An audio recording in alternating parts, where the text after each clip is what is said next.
আরে তুই যে জামাটা পরে আছিস এটাই তো আরেকজনের থেকে নিয়ে আসছিস। এই যে আমার হাতে যে আংটিটা দেখছিস, জানিস এই আংটিটার দাম কত? তুই তো জীবনে কোনো কিছু দিতেই পারিস নাই আমাকে, তুই তো একটা ফকির। প্লিজ তুই এখান থেকে যা, তোর চেহারাটা আমার একদম দেখতে ইচ্ছে করতেছে না। প্লিজ তুই দয়া করে এখান থেকে যা।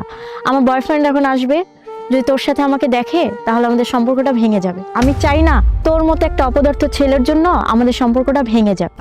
চলো না আমরা কোথাও চলে যাই। আচ্ছা আমার, তুই এখান থেকে যাবি নাকি আমি চিৎকার করে লোকজন জড়ো করব? এই তুই এখনো যাচ্ছিস না কেন? বেহাইয়ার মতো এখানে দাঁড়ায় রইছিস। তুই যাবি না এখান থেকে? ফকির জানি কোথাকারের, নির্লজ্জ।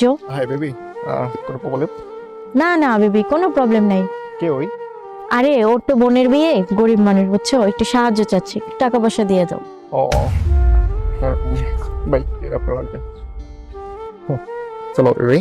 ঠিক আছে চলো।